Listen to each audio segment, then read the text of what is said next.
네, 한 주간의 삶도 성령 충만하시고 행복한 삶이 되시기를 축원합니다.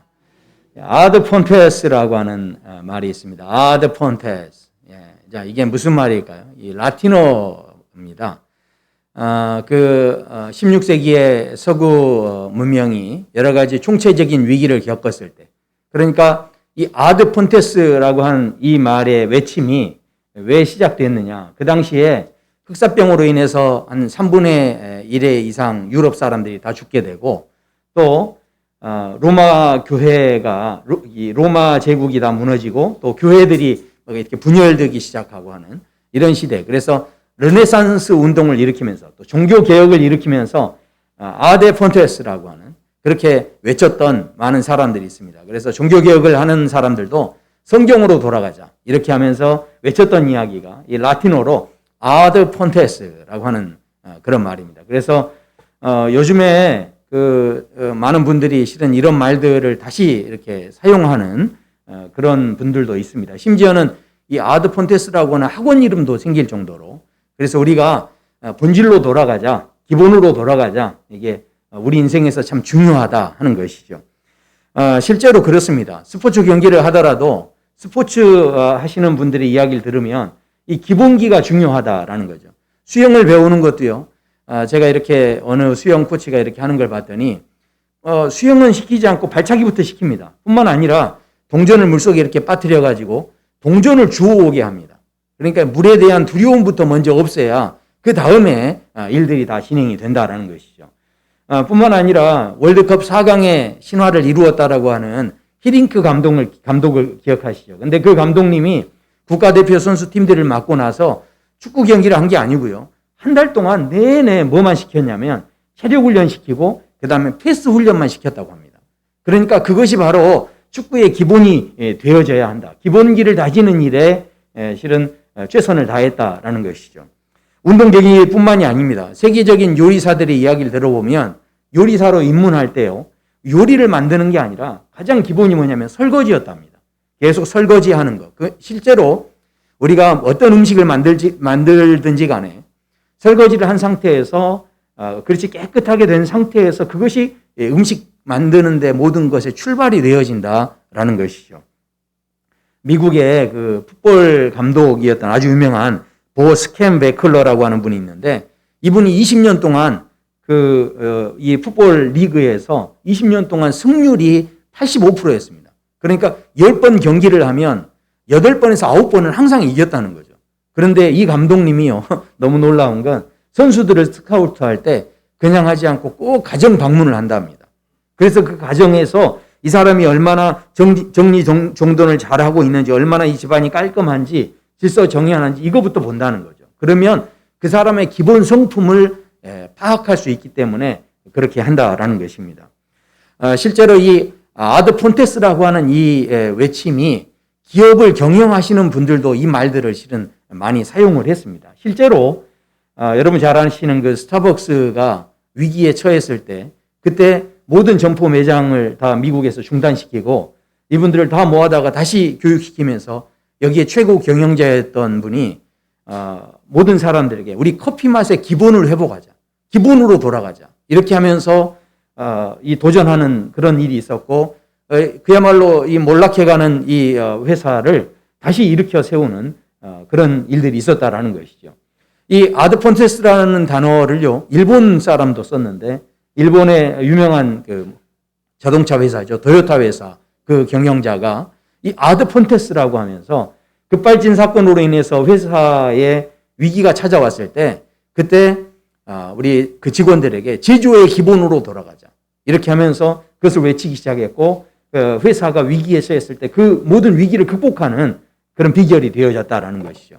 우리의 모든 삶의 자리 가운데서 실은 우리가 다시 한번 본질로 돌아가자, 기본으로 돌아가자, 힘들고 어려울수록 그것을 한번 외쳐볼 수 있다는 것이 얼마나 중요한가 하는 생각을 해보게 됩니다. 어떤 그 대형 트럭이 있는데, 트럭이 이렇게 쭉 거리를 가다가 이제 도로를 가다가 그 지하도 쪽을 이렇게 통과하는데 짐을 가득 실었습니다.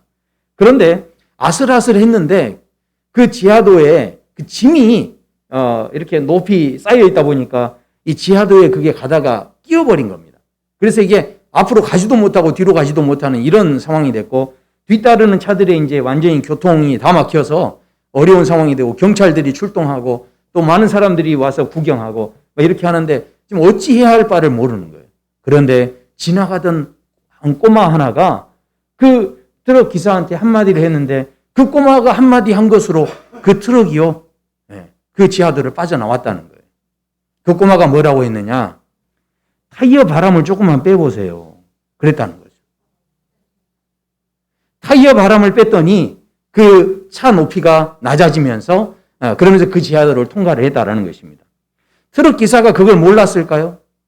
트럭 기사도 알았겠죠.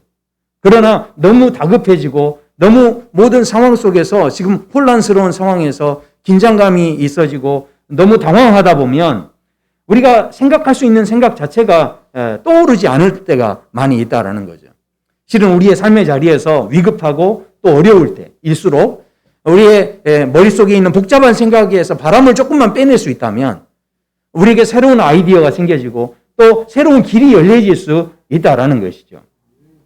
우리의 신앙의 삶도 마찬가지입니다. 우리가 지금 신앙생활을 하고 있다고 하지만, 그러나 우리의 신앙에 대한 본질을 회복하지 못하면, 우리가 본질을 바라볼 수 있는 마음을 우리가 갖지 못한다고 한다면 우리의 신앙이 어쩌면 다 무의미해질 수도 있고 오히려 위기 가운데서 주저앉고 다시 일어나지 못할 수 있는 신앙이 되어질 수 있다는 것입니다. 오늘 우리가 읽었던 본문을 보면 하나님이 세상을 이처럼 사랑하사 독생자를 주셨으니 이는 그를 믿는 자마다 멸망하지 않고 영생을 얻게 하려 하심이니라.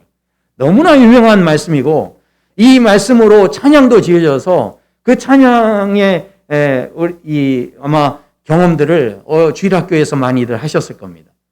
그런데 우리가 너무나 쉽게 너무나 자주 접했던 말씀이기 때문에 그냥 흘려보내는 것이 아니라 이 말씀이 얼마나 실은 우리의 신앙의 기초가 되어지고 우리의 신앙의 본질을 회복하는 말씀인지 모릅니다. 선교사님들이 선교지에 가서 가장 먼저 번역하는 말씀이 바로 이 말씀이라고 합니다. 너무 중요한 말씀인데 우리는 너무 잘 안다는 이유로 그냥 이 말씀을 지나쳐 버린다는 것이죠. 그러나 이 말씀을 우리가 찬찬히 곰곰하게 다시 한번 묵상해 보는 것이 바로 우리 신앙의 삶을 다시 세워가는 데 있어서 우리의 신앙의 본질을 회복하는 데 있어서 너무 귀한 도전이 될 수 있다라는 것입니다. 어느 학원 강사가요, 이 학생들에게 시험 문제지를 이렇게 나눠줬답니다. 그리고 3분 안에 풀으라고 했어요. 3분의 시간을 줄 테니까 이 문제를 풀어라 하면서 이제 시험 문제를 나눠줬는데 그 시험 문제 첫머리에 이렇게 써 있었습니다. 끝까지 읽어본 후에 문제를 푸시오. 이렇게 써 있었습니다. 그리고 그 문제들을 다 보니까 뭐라고 돼 있냐면 다 아주 쉬운 덧셈이라든가 뺄셈이라든가 뭐 곱셈 문제들 이런 것들이 있는데 그 중간에는 또 무슨 문제도 있냐면 자신의 이름을 뒤집어서 써보라는 거예요. 그런 문제도 있었습니다. 그래서 이제 시험 문제를 다 받은 학생들 앞에서 시간을 재기 시작하는데요. 10초 지났습니다. 30초 지났습니다. 1분 지났습니다. 2분 지났습니다. 이제 3분이 다 돼가는데 갑자기 그 학생들에게서 막 탄성이 울려 나오는 거예요. 이게 뭐야? 이게 뭐야? 이럴 수가. 이렇게 탄성이 이렇게 쏟아져 나왔다라는 것이죠. 왜냐하면 그 시험 문제이지 마지막 문제에 이렇게 써 있었습니다. 끝까지 읽어보시느라 수고 많으셨습니다. 문제는 풀 필요 없습니다. 시험지에 이름만 써서 제출하세요. 어쩌면 우리가 난 다 알아. 이렇게 하고 실은 넘겨버릴 수 있는 그런 모든 일들이 어쩌면 우리의 삶에 있어서 정말 중요한 걸 놓치게 할 수 있는 이건 기본이지라고 우리가 생각하고 있는 많은 것들이 정말 우리의 삶에 있어서 모든 것을 전부를 다 유지해 줄 수 있는 힘이 될 수 있을 텐데 그 기본 정도는 나도 알아라고 우리가 넘겨버릴 때 오히려 그것이 우리의 삶을 더 힘들게 할 수 있다라는 것이죠. 오늘 우리가 읽었던 이 말씀 보면 정말 이 말씀에서 멸망하지 않고 영생을 얻게 하려 하십니다. 우리의 신앙의 본질이 무엇입니까? 결국은 우리가 멸망하지 않고 영생을 얻도록 되어지는 은혜를 받기 위해, 축복을 받기 위해 우리가 신앙의 자리에 지금 있는 줄로 믿습니다. 그렇다고 한다면 사랑하는 성도 여러분, 저는요 이곳에 있는 모든 사람들의 삶이 정말로 멸망하지 않기를 소원하고요, 정말로 이 영생의 삶을 죽어서만이 아니라 지금 이 땅에서부터 이 영생의 기쁨을 누리는 그런 삶을 살기를 소원합니다. 그렇다고 한다면 오늘 말씀에서 우리가 놓쳐서는 안 되는 아주 중요한 첫 번째 이야기가 있습니다. 그것은 바로 이처럼 사랑하사. 이처럼 사랑하사. 도대체 이처럼 사랑하사, 이게 지금 무슨 말인가 하는 것이죠. 하나님께서 세상 이처럼 사랑하사 이렇게 말씀하셨는데 도대체 이것은 무엇인가 하는 것입니다. 하나님의 사랑이 이처럼 사랑하는데, 그렇다면 이 말씀을 제대로 이해하려면 실제로는 이 66절 바로 이전에 앞 구절의 내용을 한번 살펴봐야 됩니다. 14절부터 보시면 모세가 광야에서 뱀을 든 것 같이 인자도 들려야 하리니 이는 그를 믿는 자마다 영생을 얻게 하려 하십니다. 그러니까 모세가 광야에서 뱀을 들었다라는 것이죠. 자, 생각해 보십시오. 뱀을 든 것처럼 인자도 들려야 하리니 그를 믿는 자는 영생을 얻게 하려 하십니다. 자, 이것이 이처럼 사랑하사하고 무슨 의미가, 관계가 있을까요? 실제로는요, 이 뱀을 들었다라고 하는데 이 이야기를 아시려면 구약 성경으로 가봐야 됩니다. 모세가 여기에서 뱀을 들었는데 이 뱀을 든 이유가 뭐냐면 이스라엘 백성들이 하나님 앞에 불순종하고 심판을 받아서 모두 다 뱀에 물려서 다 죽게 되는, 하나님께서 불뱀들을 보내셔서 이 뱀에 물려서 더 이제 죽을 수밖에 없는 그런 상황이 된 겁니다. 뱀의 독이 올라오기 시작하고 사람들이 죽어가는데 그때 이 사람들이 하나님 앞에 회개하고 하나님 저희를 좀 살려주세요. 실은 이렇게 이제 부르짖기 시작합니다. 죽어가던 사람들이 부르짖을 때 그때 하나님께서 모세에게 놋뱀을 만들어서 들게 하십니다. 그리고 그 놋뱀을 쳐다보는 그 사람들마다, 그 놋뱀을 보는 사람마다 그 모든 독이 다 없어지고 그 자리에서 생명을 얻게 되는, 다시 살아나게 되는 그런 은혜가 임했다라는 것이죠. 그러나 놀랍게도 그 놋뱀이 들려있는 중에서도 고집스럽게 자존심 때문에 그걸 고개만 돌려보면 되는데 그걸 보지 못했던 사람들 그냥 다 거기서 죽었다라는 거예요. 그러나 생각해 보십시오. 여기에서 하나님께서 무슨 조건을 내세운 것도 아니에요. 그냥 그들의 부르짖음을 불쌍히 여기시고 그들에게 무조건적으로 뭘 베풀어 주신 것입니까? 사랑을 베풀어 주신 거죠. 은혜를 베풀어 주신 거죠. 그러니까 이 놋뱀이 그게 무조건적인 하나님의 그 사랑, 조건 없는 하나님의 사랑을 상징하는 그 놋뱀일 수 있다라는 것이죠. 그렇다면 놋뱀을 들었던 모세, 생각해 보십시오. 이 모세가 이스라엘 백성들을 광야에서 이끌어갔는데 놋뱀만이 아니었죠. 결국 생각해 보면 광야의 삶 속에서 구름기둥, 불기둥의 은혜를 부어주시고 만나와 메추라기를 통하여서 계속 먹여주시고 그 모든 돌보심의 사랑, 돌보심의 은혜가 실은 생각나지 않을 수가 없는 거죠. 이 놋뱀의 사건 속에 담겨있는 내용들을 보면 그 광야 속에서 하나님께서 놀랍도록 은혜를 베풀어 주셨던 그 사랑들이 너무너무 큰 사랑이었다는 거죠. 그런데 그 사랑이 그냥 된 게 아닙니다. 바로 그들의 그 애굽에서 종살이했던 그 시간 속에서 이 사람들이 부르짖었을 때 종으로 죽을 수밖에 없는 인생이었지만 그러나 그들을 꺼내주시고 그들을 구원해 주시고 그들을 이끌어 주셔서 하나님께서 가나안 땅으로 인도하셨던 그 사랑이 광야의 사랑이었다라는 것입니다. 그런데요, 그 광야의 사랑만이 우리가 전부가 아닙니다. 결국은 이스라엘 백성들이 그 광야의 은혜를 입고 또 가나안까지 가게 됐는데 그 모든 출발이 어디에 있었습니까? 바로 하나님께서 아브라함을 조건 없이 불러주시고 그 조건 없는 사랑이 거기서부터 시작이 됐죠. 그리고 어떻습니까?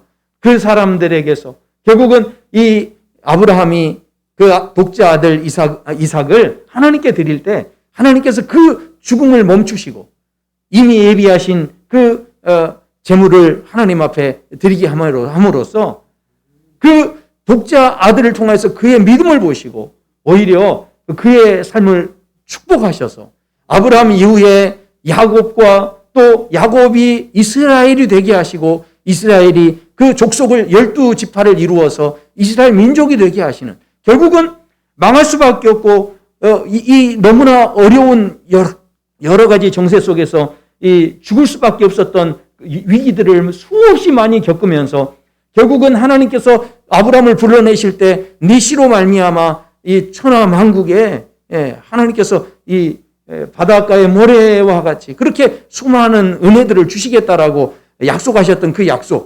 약속이 뭐가 우리를 잘해서 주신 약속이 아니라 하나님의 전적인 은혜로 조건 없는 사랑으로 우리에게 부어주셨던 하나님의 은혜였다라는 것이죠.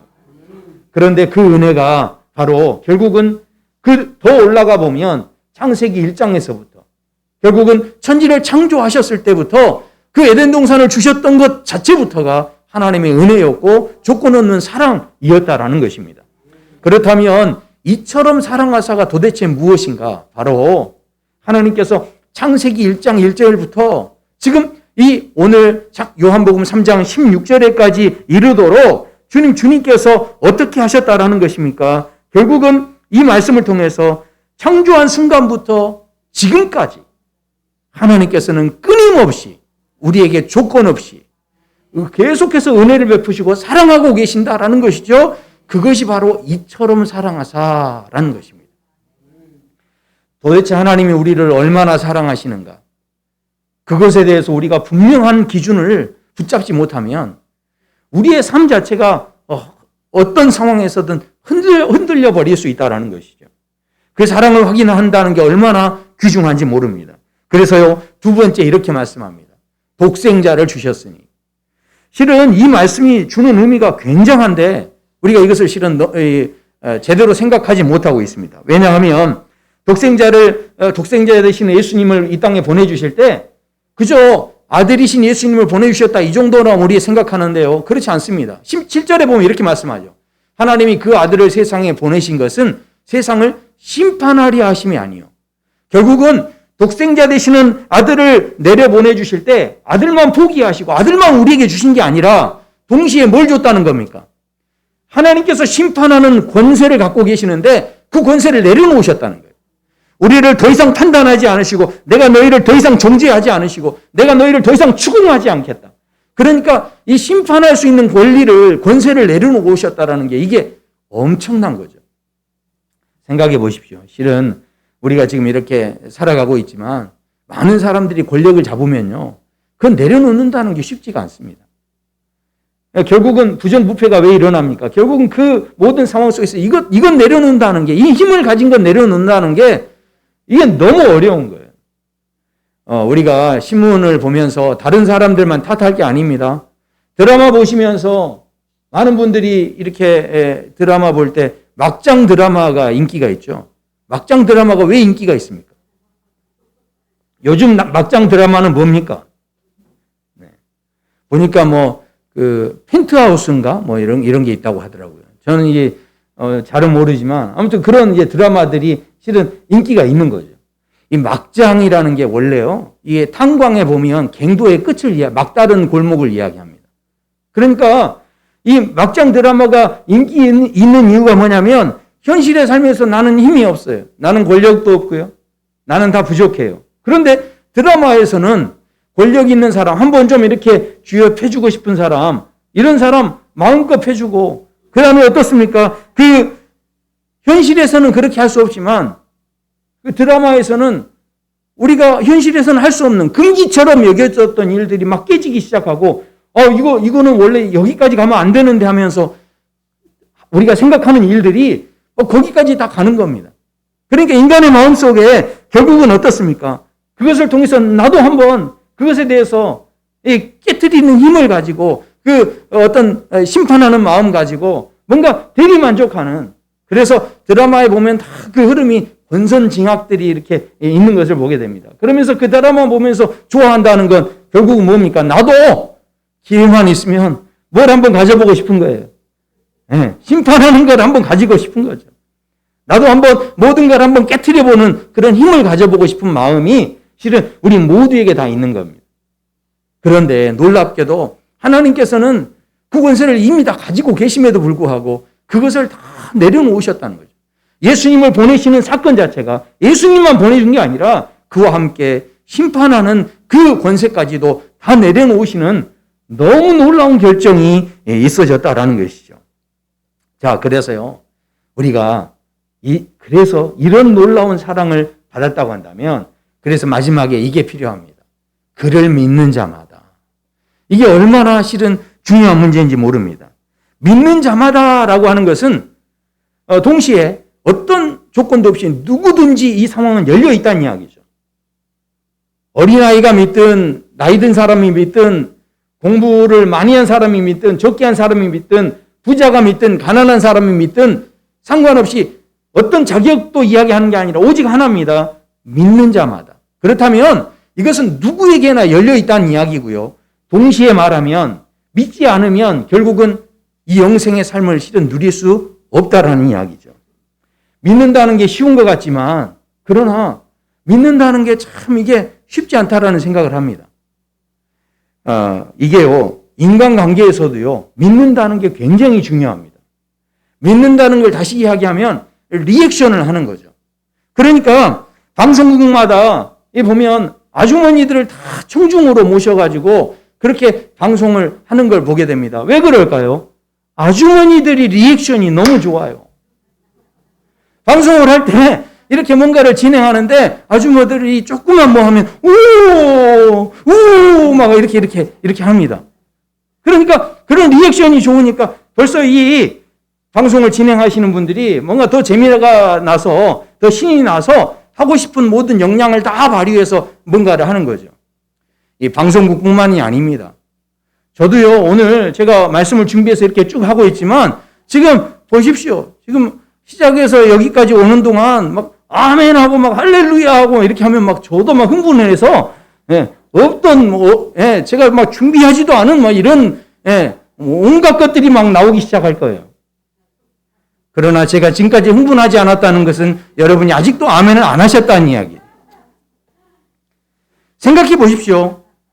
예수님께서도요, 이런 믿음의 반응에 대해서 얼마나 기뻐하셨는지 몰라요. 그러니까 백부장이 이렇게 이야기하죠. 내 하인을 고칠 때 주님, 내 집에 들어오심을 내가 감당하지 못하겠습니다. 다만 말씀만으로 하셔도 다 나올 수 있겠습니다. 이렇게 이야기하니까 예수님이 그런 믿음을 보시면서 얼마나 좋아하시면서 그 믿음에 대해서 마음껏 막 축복해 주시는 거죠. 이스라엘 중에 아무에게서도 이만한 믿음을 만나보지 못했다라는 것입니다.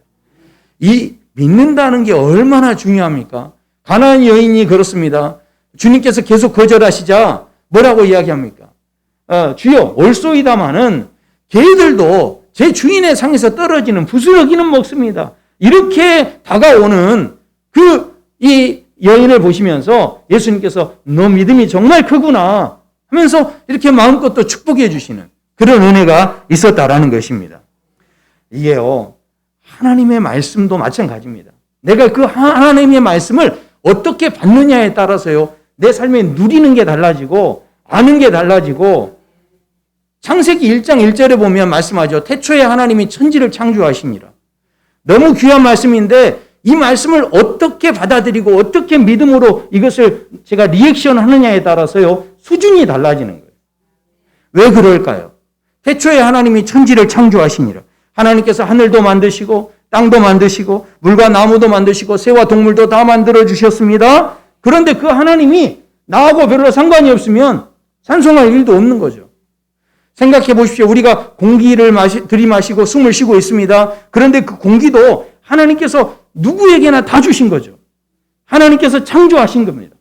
그런데 그 모든 걸 다 주셨는데 하나님을 모르는 사람, 안 믿는 사람은 그냥 어부지리로 얻어먹는 거니까 그냥 숨만 쉬는 거예요. 그러나 정말로 내가 믿고 내가 사랑하는 내 하나님이 만드신 거라면 그 숨을 쉴 때도 뭐가 나옵니까? 찬송이 나오는 거예요. 기뻐할 이유가 생기는 거죠. 그러니까 똑같은 공기를 마셔도요, 누리는 사람이 있고요, 그걸 못 누리는 사람이 있다는 거예요. 그것은 왜 그렇습니까?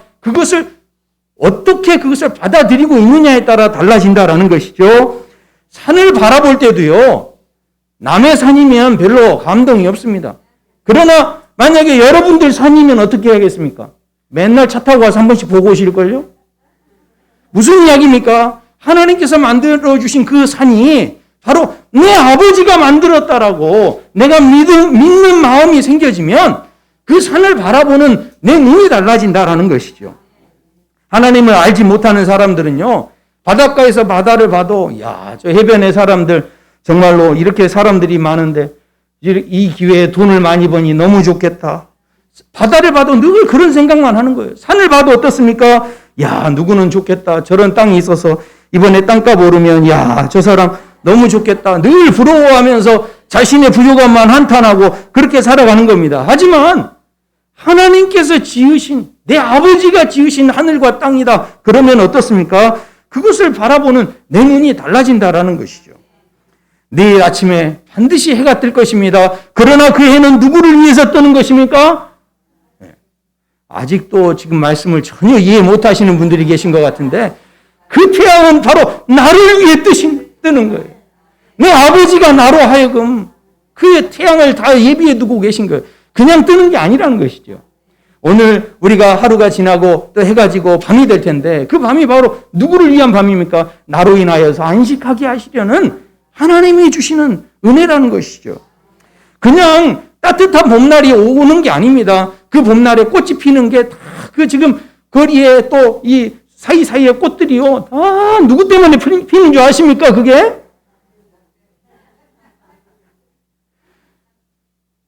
누리는 사람과 그걸 누리지 못하는 사람의 차이가요. 다른 데 있지 않고 그를 믿는 자마다. 이게 딱 하나의 차이예요.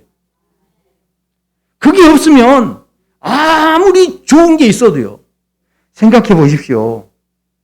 정말 대단한 요리사가 음식을 막 너무너무 맛있게 막 만들었습니다. 너무너무 요리사가 그렇게 음식을 만들었어요. 그런데 그렇게 아무리 맛있게 만들면 뭐합니까? 그림의 떡인 거예요. 그러나 내 어머니가 그것을 만들었습니다. 그럼 뭐가 됩니까? 그 나를 위한 음식이 되는 거예요. 나를 위한 음식. 우리가 아무리 좋은 것이 많이 있어도요. 그것을 믿는 자가 누리는 것과 그렇지 못한 게 있다라는 것이죠. 자, 그렇게 제가 이렇게 열심히 오늘 말씀을 드리는데도 불구하고 실은 우리가 그것을 누리고 있느냐? 이게 잘 안 누려진다는 것이죠. 왜 그럴까요? 그 이유가 있습니다. 제가 이렇게 열심히 말씀을 드리는데도 우리가 지금 들을 때는 좀 그런 것 같은데 이게 잘 안 돼요. 왜 그럴까요? 그래서요, 오늘 이 말씀을 다시 한번 봐야 돼요. 하나님이 세상을 이처럼 사랑하사 독생자를 주셨으니라고 말씀하는데 많은 사람들이요, 여기에서 다 누구를 생각하냐면 독생자 되시는 예수님을 많이 생각해요. 그리고 성령님을 막 생각합니다. 따스한 성령님. 그리고 예수님만 생각하면 나를 사랑해 주시는 그 놀라운 은혜를 생각하고 막 너무 좋습니다. 그런데 하나님은 진짜 섭섭하실 것 같아요.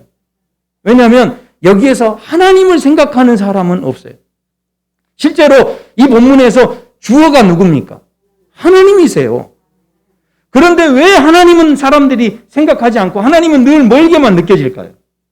예수님은, 성령님은 늘 우리가 좋다라고 생각하고 따뜻하게 생각하지만 하나님은 항상 좀 이렇게 거리감이 생기는 거죠. 왜 그럴까요? 바로 하나님은 심판자시다, 주관자시다, 이런 우리가 이미지가 있기 때문에 그렇습니다.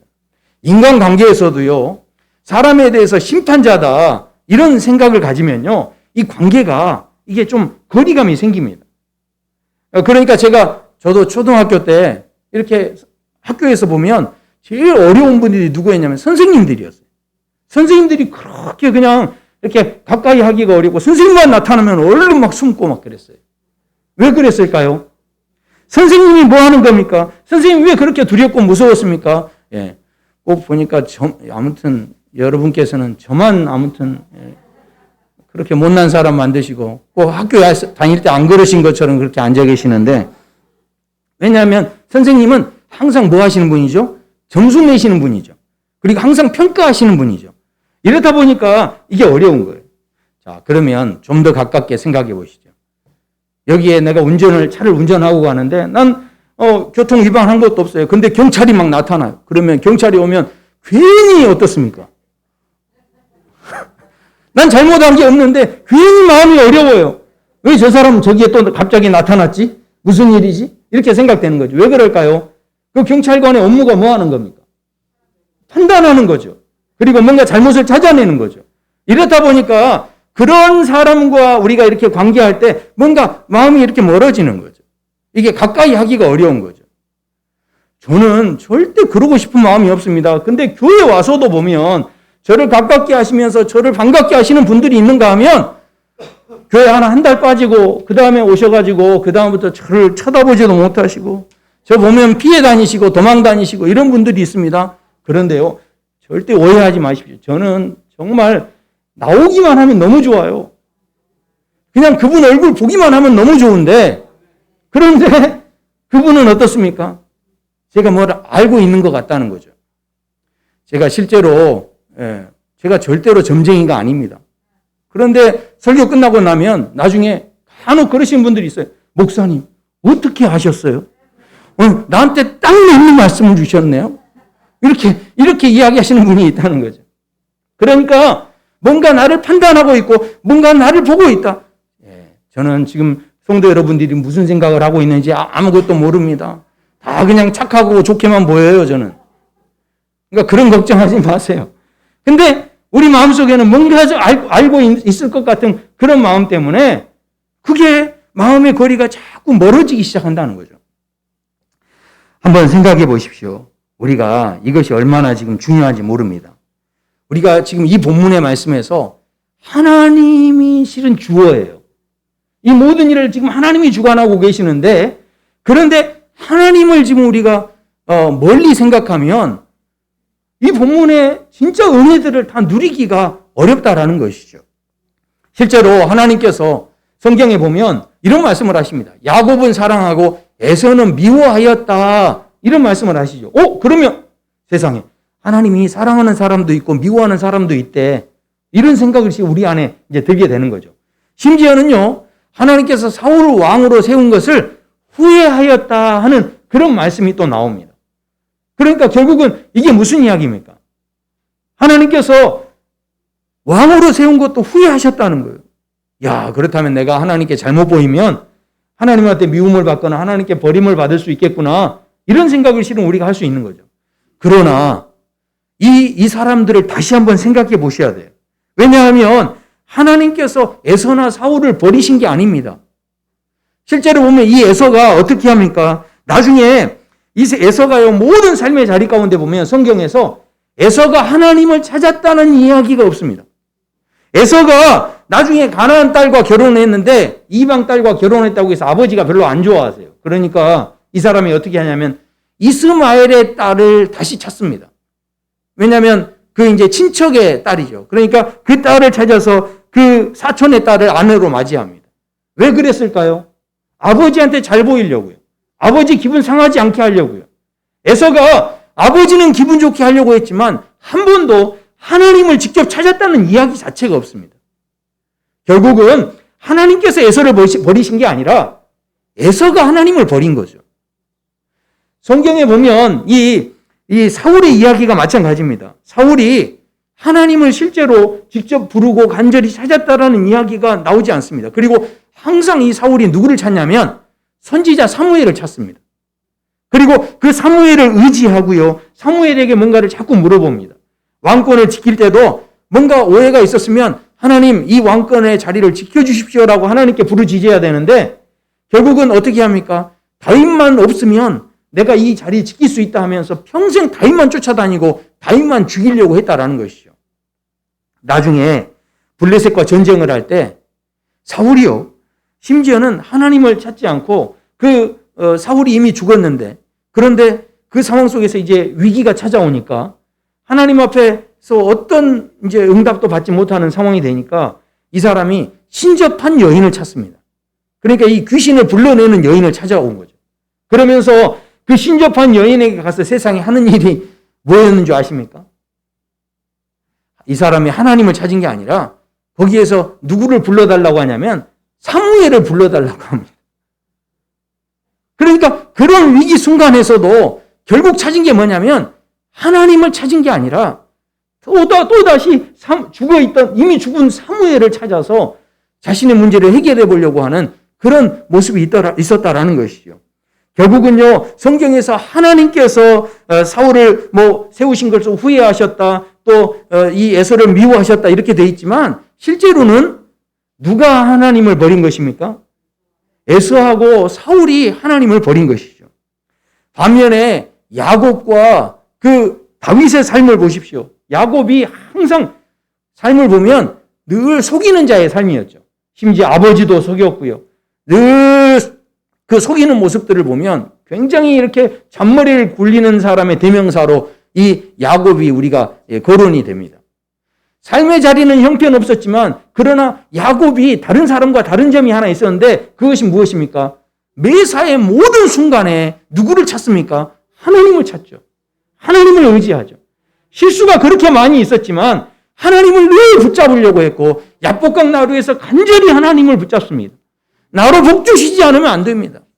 삶의 자리는 형편없었지만 이 사람들의 왜 하나님이 야곱을 사랑하셨는가? 거짓말 잘하는 야곱을 왜 사랑하셨을까요?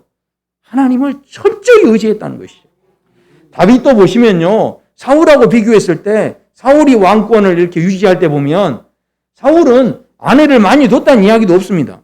그러니까 아주 절제하면서 그렇게 왕권을 잘 어쩌면 그렇게 유지한 거죠. 근데 다윗은 책장을 넘길 때마다 아내가 생겨요. 새로운 아내가 막 생깁니다. 그러니까 다윗의 삶을 보면 결국은 그 가정의 문제로 인하여서 여러 가지 문제들이 생겨서 결국은 자기가 나중에 고단한 인생이 되어지죠. 그렇게 온전하지 못한 실수하고 부족했던 모습들이 다윗에게 많이 있었지만 그러나 하나님이 누구보다도 다윗을 사랑하셨다는 거죠. 왜 그러셨을까요? 그런 모든 상황 속에서 하나님을 더 가까이 했다는 거죠. 부족하면 부족할수록 하나님을 더 사모하고 더 붙잡으려고 했던 사람들이었다라는 것입니다. 오늘 결국은요. 오늘 말씀에서 진짜 심판이 무엇인지를 우리에게 말씀하십니다. 18절에 보면 그래서 이렇게 말씀하죠. 그를 믿는 자는 심판을 받지 아니하는 것이요. 믿지 아니하는 자는 하나님의 독생자의 이름으로 믿지 아니하므로 벌써 심판을 받았느니라.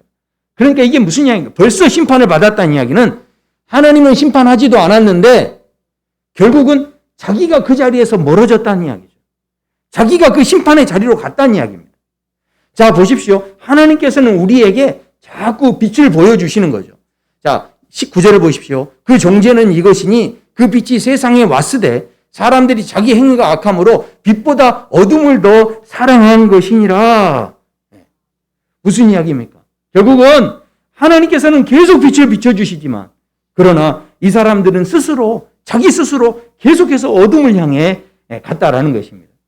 제가 이게 대학교 다닐 때도 보면 학교에서 이제 레포트를 또 하고요. 또 과별로 해서 이렇게 그룹별로 해서 발표를 준비해서 이렇게 나가서 발표를 합니다. 그러면 발표를 다 해온 경우는 어떻습니까?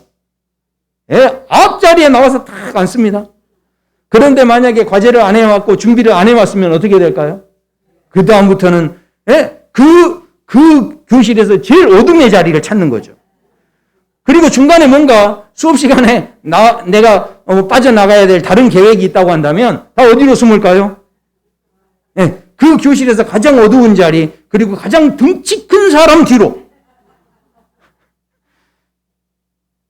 그러니까 지금 생각해 보십시오. 성도 여러분, 이 땅에서 우리가 살아갈 때 성도 여러분께서는 교인들하고 함께 있는 게 좋습니까? 아니면 동창생들하고 함께 노는 게 더 편하십니까? 만약에 이 동창들하고 노는 게 더 편하시다면 뭔가 수상하신 거예요. 왜냐하면 동창생들하고 노실 때는 이 말도 해도 되고 저 말도 해도 되고 막 말해도 되는 겁니다. 그러나 교인들하고 놀 때는 형제님, 내 자매님 이렇게 해야 되는 거예요. 어쩌면 이게 벌써 내 삶에 익숙하지 않은 거죠. 내 몸에 맞지 않는 거죠. 생각해 보십시오. 지금 오늘 본문에서 빛과 어두움이 있다는 거예요. 하나님이 심판하시기 전부터 내가 지금 빛에 서 있는지, 내가 빛에 익숙한 사람인지, 어둠에 익숙한 사람인지, 하나님은 그럴 마음이 없으신데 자꾸 누가 이미 결정하고 있는 겁니까? 내 자신 스스로가 어둠으로 가고 있고 내 자신 스스로가 그 익숙한 자리를 따라서 그렇게 가고 있다는 것이죠. 심판은 하나님이 하시기 전부터 이미 자기 스스로가 그 심판의 자리에 이미 서 있다는 거예요. 오늘 이 말씀에서 하나님께서 우리에게 말씀하시는 것은 하나님이 지금 하나님은 우리가 그렇게 심판의 이미지를 가지고 있지만 하나님은 절대 그런 분이 아니시라는 거예요. 하나님께서 세상을 이처럼 사랑하사. 이처럼이 뭡니까? 조건 없이. 이처럼이 무엇입니까? 무조건적으로. 하나님의 사랑이 그런 사랑이었다는 것이죠. 그리고 이처럼 사랑하신 그 주님께서 독생자를 주심으로 한 사람도 정죄하지 않으시고 판단하지 않으시고 그렇게 다가오시는 사랑이었다는 것입니다. 성경에 보면 분명히 구약의 말씀에 너희가 떠나가면 벌을 받을 것이고 3, 4대 저주를 받을 것이다. 이런 말씀들이 나옵니다. 그런데 잘 생각하셔야 돼요. 이게 제가 그런 이야기 가끔 드렸습니다만 부모님들이 애들한테 야 이거 좀 해라 하는데 애들이 말 안 들으면 어떻게 합니까? 부모님들이 어떻게 하죠? 너 이거 말 안 들어? 자, 셋 동안 너 해야 돼. 자, 하나, 둘, 그 다음에 둘의 반의 반. 예, 이렇게 하지 않나요? 부모가 정말로 자녀를 심판하려고 그거 지금 셋입니까? 아니죠. 목적이 심판이 아닙니다.